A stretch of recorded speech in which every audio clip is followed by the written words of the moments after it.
Promote your brand here at Viral Hip Hop News. Hit me, Sam Ant, at dlsmediainc1@gmail.com, dlsmediainc1@gmail.com. Let's go.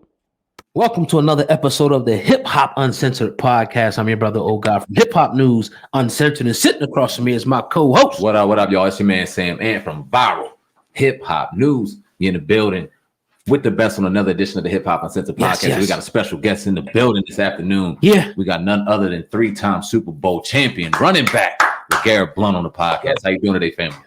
I'm good, fam. I appreciate y'all for having me on, man. Thanks a lot, bro. Nah, thank you, man. The pleasure's all ours, man. You see the hats on right now. We're representing our favorite squads. And if you see, my cousin got his bum ass Eagles hat on. Yes, so sir. very excited to see you in here in the building this afternoon. You know what I'm saying? Very excited to see you, man. So, man, thank you for coming on. Thank you for just, being on here this afternoon. How you feeling out here, man? You newly retired, just got out the game, expanding on other business ventures, man. So how you feeling just coming out the NFL? I feel good, man. I got out of the game healthy. I feel like I paid my dues. I done everything that I wanted to do, as far as being a football player, as far as being in the league. I did everything that you can possibly imagine, anything that any football player that gets to that level want to do to be remembered and, be somebody that, people look up to and love. I was able to accomplish it all. Right. Let's go back to, I think it was 2016 going into 17. Philadelphia Eagles, man. We all got a chance to. I'm an Eagles fan, as you can see. We got a chance to witness. You know what I'm saying? You go and destroy the New England Patriots, man. To take us back there, man, that was obviously the last Super Bowl you won. How great was that moment? Talk about that, man, and just going from one team to another team and doing what you did to them. So one of the reasons that I left New England was because, we couldn't come to a contractual agreement. I feel like I needed to be respected a little bit more, obviously, they felt the opposite way, which is, that's how it goes in this business, so there's no hard feelings, no personal, hard feelings there. And then when I went to Philly, I felt at home. I felt that everybody welcomed me with open arms. I didn't have, anybody, feeling some type of way or feeling any type of way about me coming into the running back room or any of that stuff. I was just welcomed with open arms. And I felt like Philly was a special place when I got there. I felt as soon as I got there, it was a special place. They had something special building up. Little did I know that was going to be, a Super Bowl win, but, I felt like they had something special. And I've had that feeling before, and they carried, it took us a long way. It took me, a long way. And just being able to go out there and play with them guys and just grind with them, it was fun, dog. It was a lot of fun. I ain't gonna lie. And I made a lot of good friends there. And, as far as going to the Super Bowl and, playing against the Patriots, it was, that was at the time, I wouldn't have wanted to play anybody else besides them in the Super Bowl because it was still fresh on my chest about how I felt about how they treated me when it came to the money shit. You know what I'm saying? So, it was heavy on my chest. So, I wanted nothing more than to beat them. But obviously it was bittersweet because I got teammates, former teammates and, lifelong friends on that squad. So, that's the bitter part.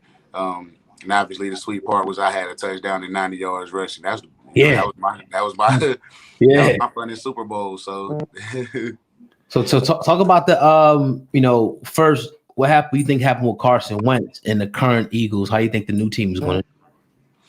I think that they. I don't know how they wanted to handle it individually on from the inside, but I know that Carson was a MVP caliber player, and I know Doug a Coach of the Year candidate type coach.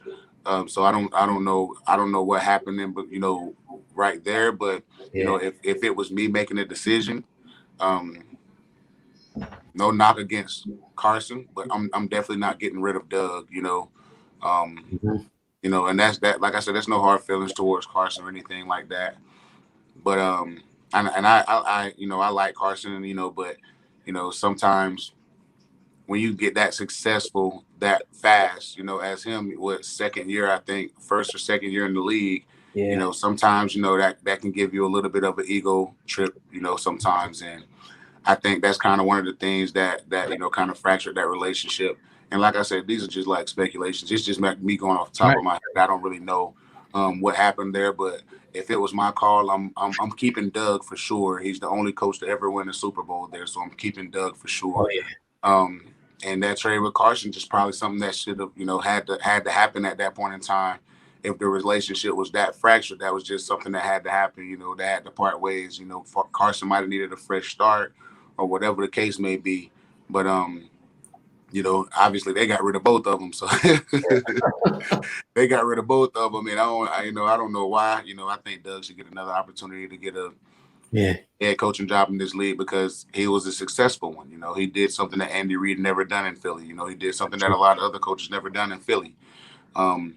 And I give him a lot of credit for that success, along with his coaching staff and everything. But I think Doug definitely should have been, the cornerstone of building that organization again. He should have been there for that. Agree. As fans, we see the play on the field and we can criticize if our team doesn't do what we want them to do. Everybody wants the team to win the Super Bowl, but a lot of players, coaches we watch doing various interviews and stuff talk about culture. You've been in different locker rooms and you've seen the culture and you've seen different energies. You said how you went from New England and went to Philly and how it just felt good. You felt something. It felt good. It did. So how important is that, the culture, in your opinion, to walk into an environment conducive to winning and conducive to an environment that people may have just cared a little more than other organizations? How important is that to winning for an organization? Man, that's extremely important. You know what I'm saying? You can go to some organizations, and this is just speaking to some guys, that play with other organizations. You can go to some organizations where people don't care. People come into the building drunk. You get people coming to the building, for instance, you see, the coach for maybe the Dolphins or the Cowboys, I'm not 100% sure, so don't quote me, got caught doing cocaine on FaceTime with a stripper. You know what I'm saying? Like, stuff like that, you know what I'm saying? That you don't want to be a part of stuff like that, and that's like I said, this is not a knock against anybody, but you just don't want to be a part of something like that, and you go into a situation like what Philly had, where you get guys welcome you with open arms. You got another few new guys that's coming on to the team from other different teams and different organizations, and you hear stories from them about how some people in their organization and their team that didn't care, and they just come out there and they just go to work and they check in and they check out and then that's it, and just so they can get the paycheck. And granted, I know this is about getting a paycheck. Like, I know this game is about getting paid because everybody wants to get paid. We do a lot and we beat our bodies up a lot to go out there and make the money. So, obviously the atmosphere and the environment that you're around and all of that just all correlates, into one, and everybody once you get into one accord and everybody get on the same page and it's one goal at hand, that's when you become a problem. That's when you become a real problem for other teams. If everybody's on the same page and you got one goal at hand and you don't have the selfishness and you don't have the, the entitlement, and you don't have all these guys that want to, be the best at this, that, and the other. Everybody wants to be the best, at their position. No one is going out there to play to be the third or fourth best at their position. Everybody want to go out there to be the best. And we had that at Philadelphia. We had a lot of guys that wanted to go out there and be the best in the league at their position. And we had a winning culture, and we wanted, like I told Doug and I told a lot of guys, when you start winning, man, it's contagious. Yeah. Nobody wants to win, and then lose. Because I've seen teams go, 10-6, and they started out 9-0. So it's contagious. And once you get a taste of it, and once you get a feel of it, you don't want to go backwards. And that's kind of the mentality that we had that year is, once you get a taste of winning and knowing what it feels like and knowing how it feels to win. I want to say we went 14-2. Once you get that feeling, then you know that you got something special on your hands. Right. Let's talk about a little bit more the Eagles, man. The Jalen Hurts, the kid that just came in. How you feel he's going to do this year with the new coach, Nick Sirianni, and players like Devontae Smith.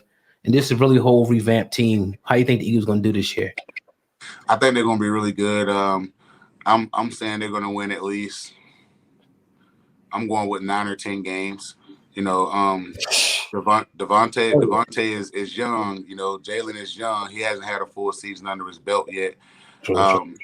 and you guys got, they got some real good ball players. They got the nice running back. I forget his name. Miles Sanders. Miles Sanders. Yeah, bro. I think he's one of the nicest all around complete running backs in the league. I think he's one of the nicer ones. You guys got him, and obviously you guys got Ertz and all other kind of targets and players on the team. I think they're going to be really good. I think they're going to take a big step forward. I think Jalen Hurts is the man to lead and run that team. I think Devontae Smith being as versatile and as explosive and a huge big playmaker coming out of Alabama and obviously playing with Jalen Hurts at one point in time. Mm-hmm. I just think that they got a lot of pieces that they're putting into place. I don't know too much about Sirianni, so Right. I'm a Deuce fan, so Yeah. I wanted Deuce to get that head coaching job. You know what I'm saying? I'm a Deuce fan. I wanted Deuce to get that head coaching job. Yeah. But I don't know much about Nick Sirianni, or I don't really know how to say his name, but That's right. Yeah. He I mean, obviously he impressed them enough to get that head coaching job. So, and they think he's going to take them to the next level and get them back to where they want to be. So I hope he does, because I'm always root for those guys. But at the end of the day, it's kind of up in the air every time you hire a new head coach. You got a question? No, go ahead. All right, let me ask you this, transition a little bit, because one thing we like to do, we had a privilege of talking to anybody on this show, whether it be an actor, a musician, an athlete, is kind of take them out of their profession and just bring back a little bit of humanity. A lot of people in the media, they like to dehumanize a lot of athletes in particular. We see Kwame Brown, he was going in because he was tired of getting, picked on and poked at the last 20 years, and now he's roaring loud as a motherfucker and he's doing his thing on YouTube and a lot of people's feathers ruffled.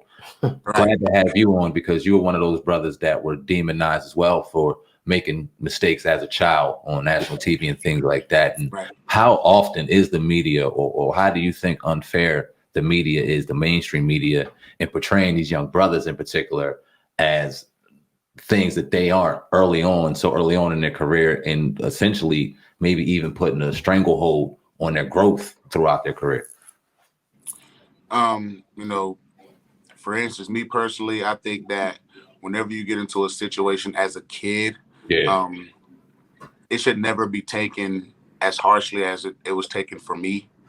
At the end of the day, you got to understand that, we're young guys, we were young guys at the time. And, coming from the place that I came from, you have to learn, and people have to, show you, and you have to be willing to learn and have people teach you how to react to certain situations.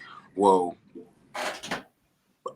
where I went to college at, they don't teach that, and I don't know if any other college teaches that either, but that's one thing that I feel like they should address when you first get there, because all right, we back on. All right, here we go. Yep. So cool. Sorry about that. That was the wifey calling. So they don't have a lot of places that help guys out with that program. And if we're being honest, the best players and a lot of the players that people go get to lead their team or be the star of their team are kids from the hood. You know what I'm saying? Like, and I'm not hating on no kids that come from the suburbs or come from the nice places or the rich places. I'm not hating on that, because more power to them and their parents. They did it the right way. But a lot of the teams, from Alabama to Florida to any of these teams, they go get kids out the hood. You know what I'm saying? That got that edge and that chip on their shoulder that they know can go out there and play for their life, because their life depend on it.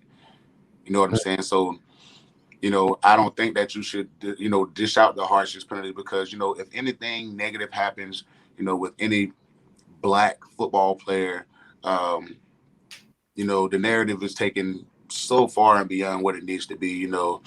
You had, people talking about Justin Fields off the field issues and this, that, the other, you know what I'm saying? And I'm like, bro, he was a kid. He's still a kid, Why is no one talking about, and like I said, I'm not hating on anybody, but, why is nobody talking about Mac Jones having these DUIs and these, having, drinking alcohol and all these kind of problems that he has? You know what I'm saying? Like, why does the narrative always have to be on the kids of minority? You know what I'm saying? Like, it doesn't have to always be pointed in that, shifted in that direction. And they feel it. You know what I'm saying? They feel it. You know, we feel it. Everybody feels it. So that's one thing that, you know, that I feel like they should address when you first get to college. Should be something they should, you know, sit down and talk to you about. Like, hey, man, this is what's going to happen. These guys are going to do this, that, and the other. Where I come from and where I grew up at. If somebody talk trash to you in the game, I'm gonna talk my trash back.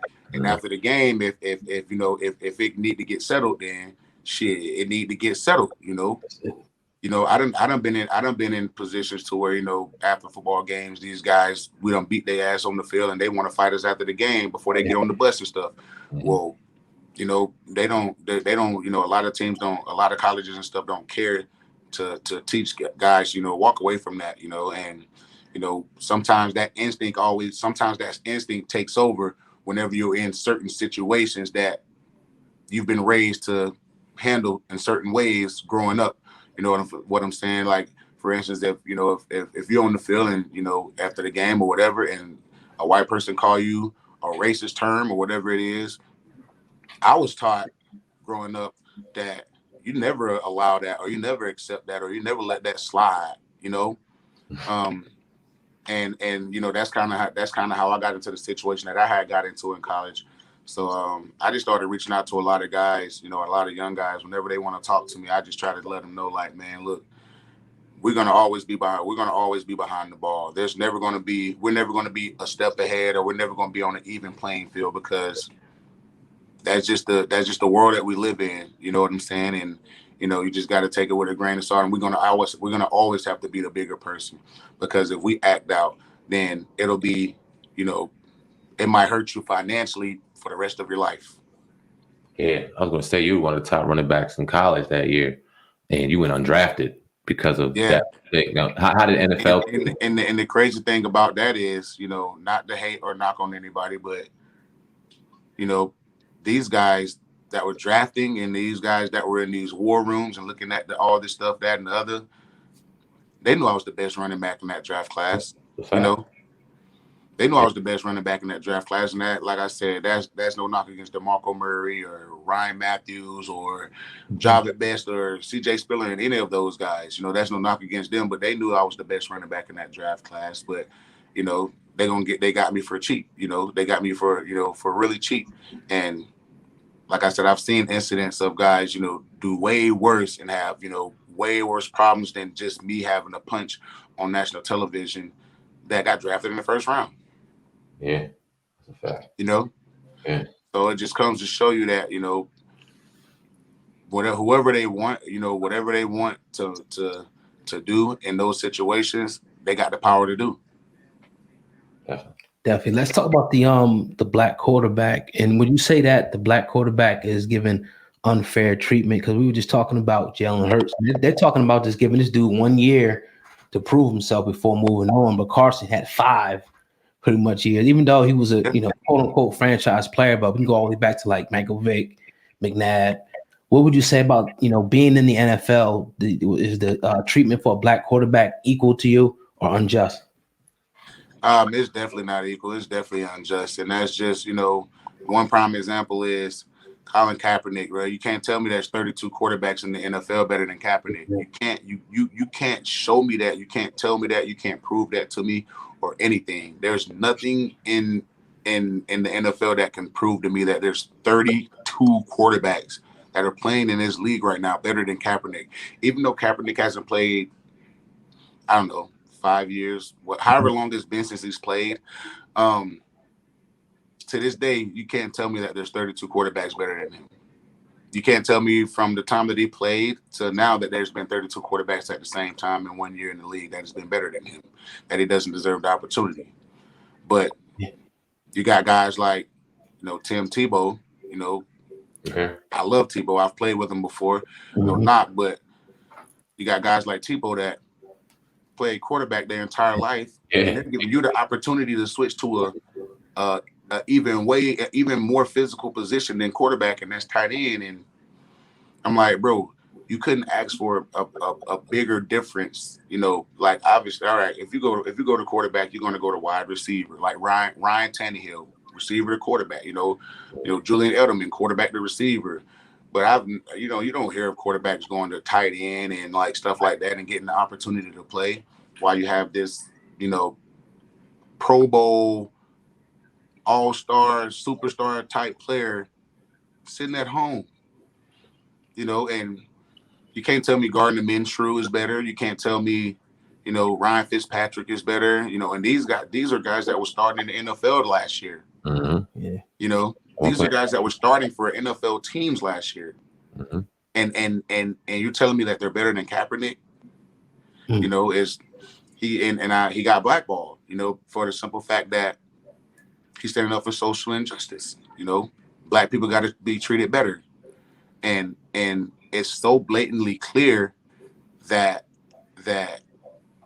they blackballed him to the point to where people don't even pay it any attention anymore.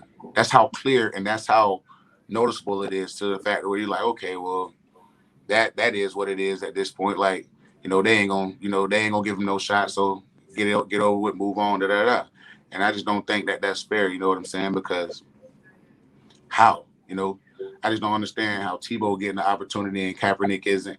I don't understand how there's a lot of opportunities that in the coaching world that guys don't get opportunities for. I just seen an article just here recently where Eugene, he was one of the coaches of Philly when I was in Philly.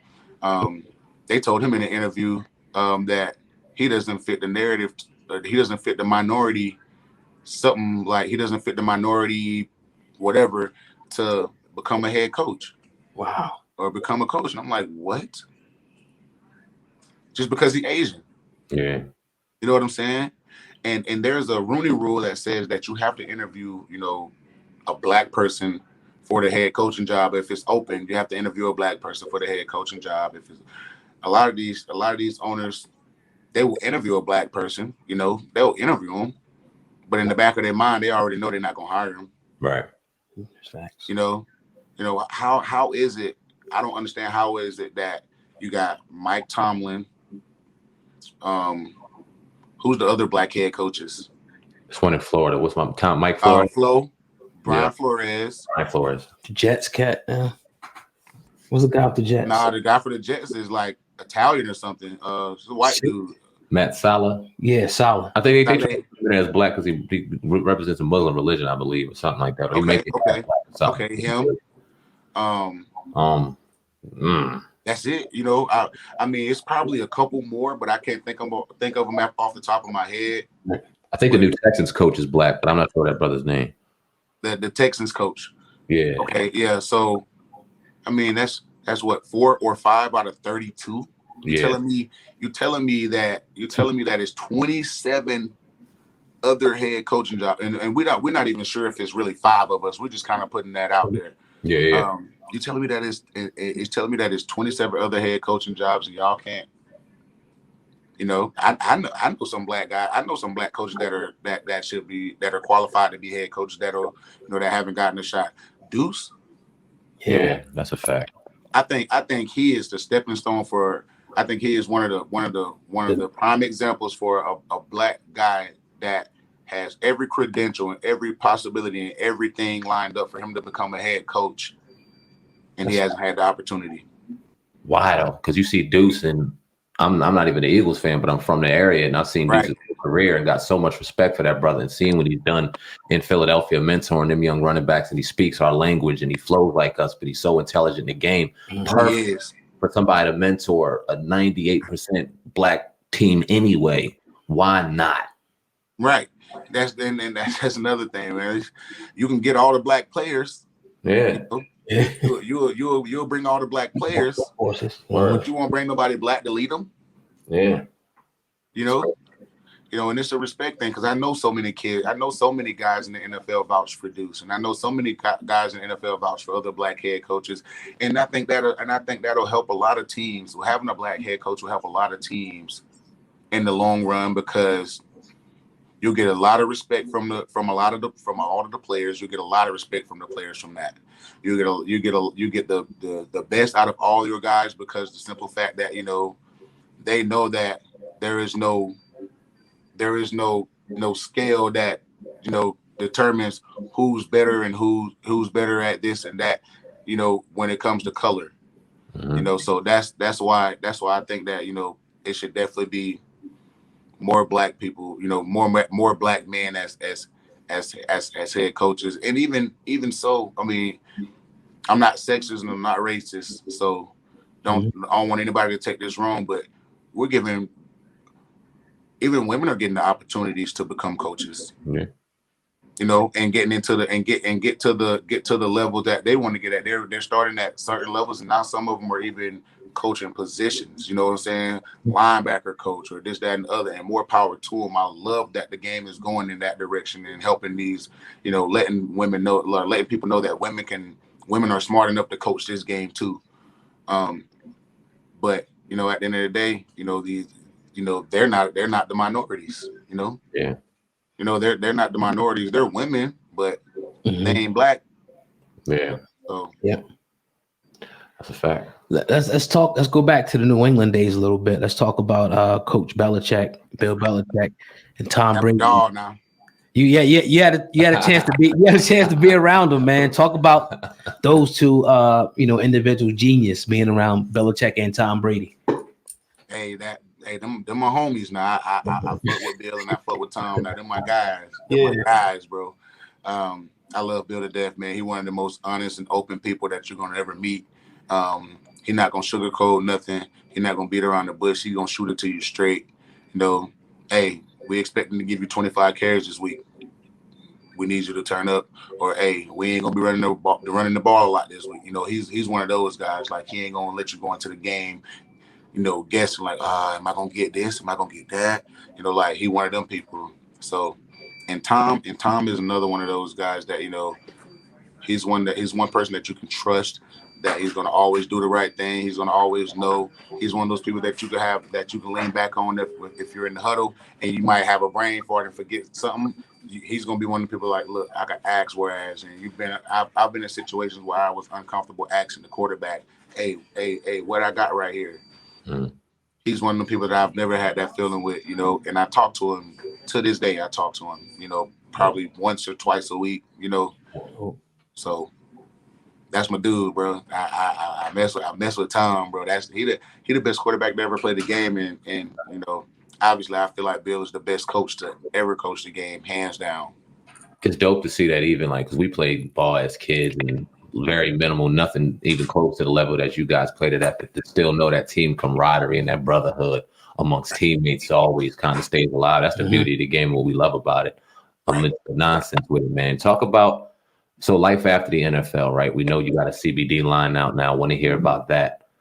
Before talking about that, though, talk about marijuana use in the NFL. Obviously, it's being decriminalized a lot throughout the country now, even though there's still a lot of good brothers sitting in jail right now due to marijuana possession of sales and things like that. Which is mind blowing to me. It's sick. It's sickening. It's sick. Like, how are you in jail for something that's legal? Yeah. You know, like, yeah. I don't know. You know, I just think that's another way. You know, that, you know, that's just another way that they, you know, do what they got to do to make sure. Yeah, exactly. You know? So I mean, so I think that you know, I'm so happy that they're relaxing on the protocol for that in the league, because we're the only professional, you know, sport that is still kind of on the bubble with it, whereas the NBA, hockey, baseball, all of these professional sports are they're I'm not going to say that they're full support of it, but their rules and regulations have definitely relaxed on it, you know, to the point to where, you know, I don't know who does and who don't, but these guys can feel comfortable in their own home or, you know, whatever, and don't have to worry about going back and getting tested and having to lose money or getting suspended or stuff like that in the league. So I think that the league relaxing those protocols is huge, because they look at it as people abuse the drug, and I don't look at it as that, because I mean, shoot, you play a game for 3 hours and you go in there and you beat up and you hurt, and they give you pain pills. They give you Vicodin and perks and all that good stuff. Yeah. You know what I'm saying? Right. That can't possibly be good for you in the long run. It's a That fact. shit gonna fuck up your liver and everything. Yeah. You know what I'm saying? So this isn't. This is natural. You know what I'm saying? And it helps pain. It helps pain. Like it helps guys deal with pain. And you know, I feel like in the league it's either, you know, it's my way or the highway. You know, and there's no black owners. Nope. You know what I'm saying? There's no black owners.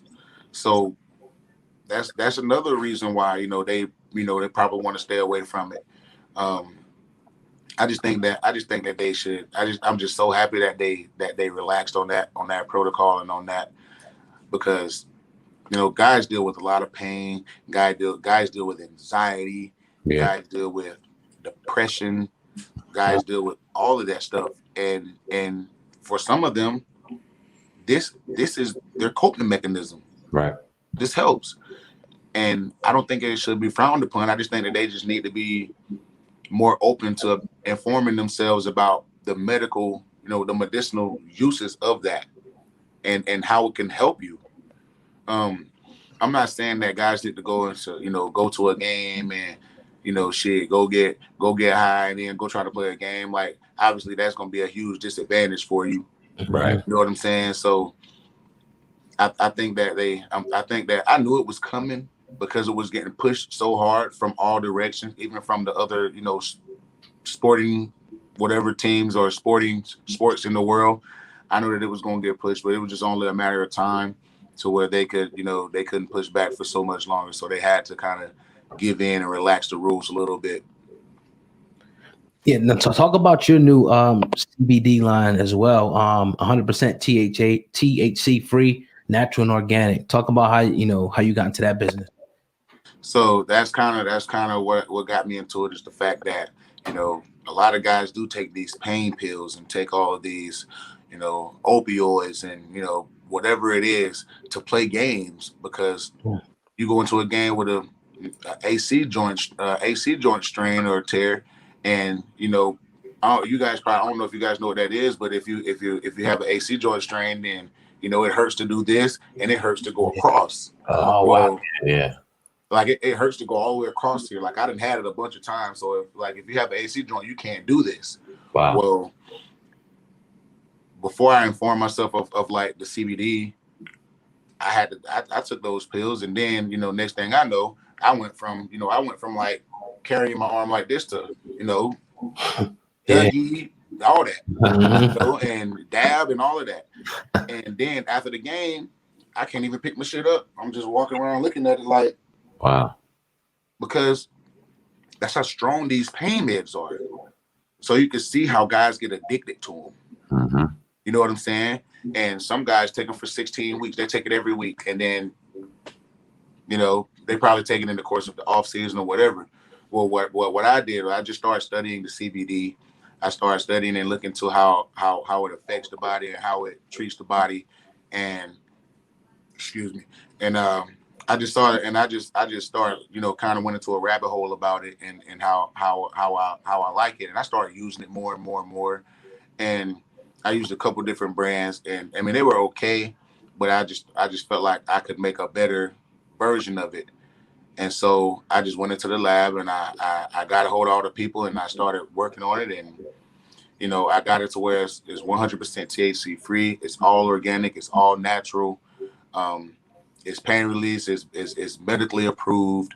I did all the lab tests and all the lab work for it, and I got it to a handful of. I've got a bunch of professional athletes, from the NFL to the NBA to the UFC to your, you know, MMA or whatever you want to call it, and it works wonders. I got a couple guys that has, you know, torn ACLs.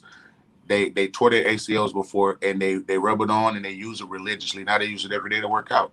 They re-up every time they run out. They re-up because they feel, you know, like I told them, the proof is in the pudding. The product speaks for itself. I can give you a pitch and I can tell you what it does, and I can tell you this, that, and the other, but you don't really know until you use it. And I shipped out a bunch of care packs, and I have yet to get a negative review from anybody. Everybody loves it. it's the best on the market. It's the best on the market, hands down. And I use it on my kids. If LB go to football or basketball or whatever sport that he's playing that day, I use it on him too. Because the hamstrings, the calves, the quads, everything. I just make sure that I use it on them because it's a good recovery. It's a good recovery mechanism. Like it's amazing. It's preventative. You can use it for. I know that people don't use it for this. I have customers that use it for this, but like people don't go use it for this. And I got guys that customers that use it for eczema. I got customers that use it for psoriasis. All of that, lupus, all of that, and it works for them. It works for them. And I just wanted to get into a different way of dealing with pain rather than taking pills or, doing whatever else it is that people do to deal with pain. This is a natural and an organic and a real way without doing any harm to, the inside of your body of feeling better. Indeed, we definitely appreciate that. Why? I was kind of getting the reason to my next question as you were speaking, but why the reason of no THC? It's because you give it to children and you don't want the high, you just want the pain relief. Just want the pain relief, right. And obviously that's a different market because, once you take the THC out of it, now you can deal with, any kind of sporting, any kind of major sport, right. In the world. Right. If the UFC wanted me to sponsor them, I could do it. If the NFL wanted me to sponsor them, I could do it. And they don't have to worry about their guys, even though like I said, the testing and the stuff like that is a little bit more laid back now, but you'll never have to worry about anybody. Even before then, you wouldn't have to worry about any of your guys testing positive for marijuana, and none of these guys have to worry about like, oh damn, am I gonna fail my test? Right. This, the other, like, because this has no THC in it. It's THC free, and I can't like really advertise kids or promote kids, but shit, I could tell them I use it on mine because I do. Right. And it works. So that was the main reason why I didn't want the THC involved in it. Gotcha. Now, do you see this being used at some point widespread in the NFL and other sports? Sorry? Do you see that? Do you CBD, at some point being used widespread like the NFL, the NBA to treat pain and them kind of moving away from the pill at some point? Oh yes. Yeah. I would love that to be the case. Mm-hmm. I think that a lot of the guys in the NFL use the CBD when they get their massages or when they get their treatment or whatever. A lot of the guys use the CBD. I don't think that there's any NFL teams that like has made a deal with any CBD company. I would love to be that person, right? But and on top of that, like I said, I stand by my product. It's the best in the business.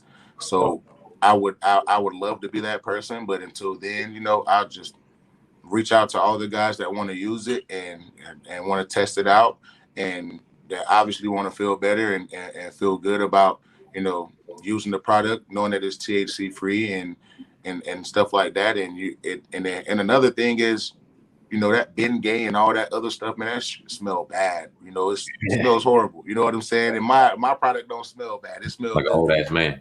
Right. You don't want to walk around the gym smelling like that. Right. So, even if you was an old man, you don't want to walk around smelling like that. You know what I'm saying? So that was kind of one of the things that I wanted to keep on in my mind is hopefully one day these major sports will pick up on the CBD, because I know a lot of them use it. But no one really has exclusive deals with them. So hopefully I can be one of those guys that get an exclusive deal because like I said before, my shit the best. Right. Talk about your real quick. Your regiment. When you were playing football, even outside of football, to be able to have so much longevity in the league, was it with the way you ate, the way you took care of yourself? Take us through what you did to be successful through your whole time in the NFL. What I did was, the main thing was I just got a lot of rest. That's one thing that a lot of guys take for granted is getting that rest. I went out a couple. I know I did go out some, but I was one of the guys that really stayed in and rested, a lot. And you just got to stay healthy. I know a lot of guys, will eat out and they'll go to, Wendy's or McDonald's whenever they leave the club and stuff like that. And that's at like 2-3 in the morning. Yeah. Right. So that's never healthy. Trust me, what I'm saying now, my first 2 years, I was that guy. Mm-hmm. So I was going out and eating McDonald's and all that nasty stuff. So I would just say put yourself on a healthy diet. Be consistent with your sleep schedule. Be consistent with everything you do to that has to do with your craft and do with your work. Keep your body in the best possible shape you can possibly have it in. And I'm talking about not just working out. I'm talking about massages. I'm talking about stretching. I'm talking about, Pilates, yoga, all of that stuff. The more flexible your body is, the less your injuries will come. So that's injury prevention. I say the most important part is just the diet, the rest, and just being, not being injury prone. Those were my ingredients for success. And obviously I had a chip on my shoulder for not being drafted. So that was a little extra edge. Indeed. A couple more questions for you, brother. We definitely appreciate your time with Legarrette Blount on the Hip Hop Uncensored podcast. We were talking about black ownership and lack of black ownership in the NFL. And I don't know if you've seen the day that report came out that Jay-Z is rumored to be a future minority owner in my team, the Washington football team. Now, they're saying that nothing is imminent.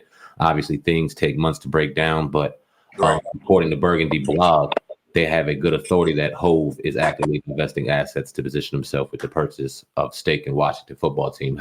What's your thoughts on that? And how important do you think it is for, I don't even want to say necessarily even Jay-Z, but black ownership in the NFL? Man, that's a huge step. And everybody look up to Jay-Z. Everybody look up to Jay-Z. Everybody looks up to just him being a mogul and an icon, in the black culture. So, that's a huge step. That might prompt, other powerful black people to make a step and take a step to try to get ownership into this league. But I must say that it'll be a lot more reluctant. People will be a lot more reluctant to let people that's not Jay-Z, become a part of a franchise, that's predominantly, not us. So I think that can go a long way. I think that's huge. That's my first time hearing that, so I'm happy to hear that. And I know that I want to say maybe LeBron and them, and they're I think they may have bought like a WNBA team or something, or so black ownership goes a long way, man. And once you get your foot in the door, man, you open the door so much more for so many other black people. You open the door so much more for so many other black people and for our young culture, for our young kids, for our youngsters to just see that, hey, it's possible for black people to own this same stuff that they own, or it's possible for us to, be, just as successful as they are, and it's, even though it's always going to be, the odds are going to always be against us. None of it is impossible to do. Indeed. So my last question will be, how did you know when it was time to retire? A lot of guys give a lot of different, reasons why. What told you, it was time to hang it up now in the NFL? So I got to the point to where I wasn't really in love with the game as I had been my entire career. I had got to the point where I wanted to spend time with my kids. Right. I wanted to be healthy and able to spend time with my kids. I didn't want to have to, have a wheelchair or, not able to chase them or not able to run because I've had so many, bad injuries. And, thank God the worst injury I've had was a chip bone in my hip.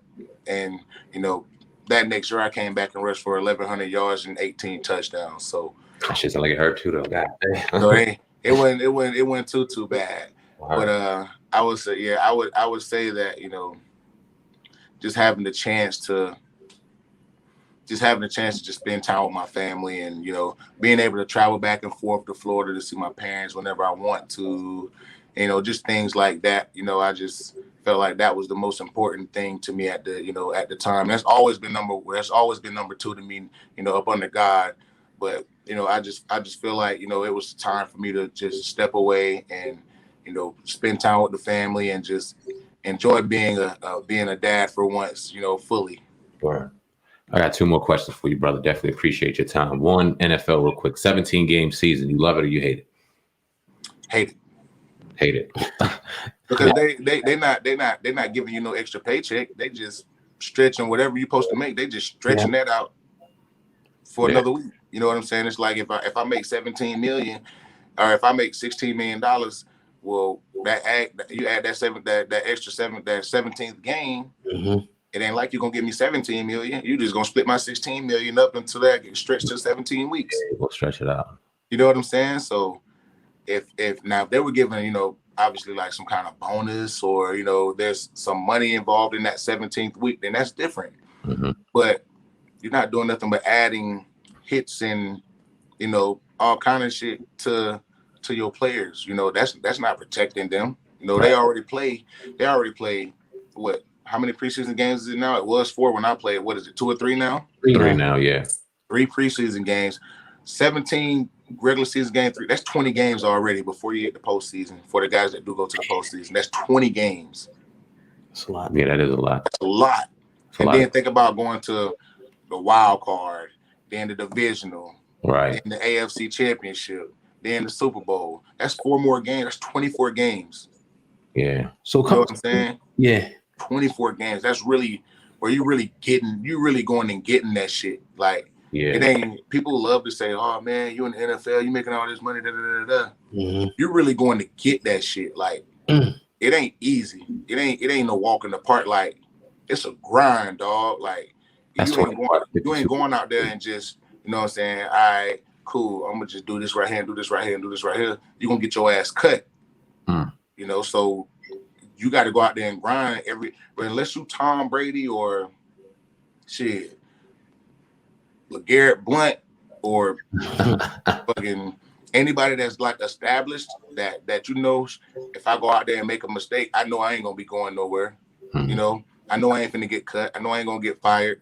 You know, if you ain't one of the people that got that like that stability, then man, bro, I done talked to guys that done got cut 6-7 times in a season.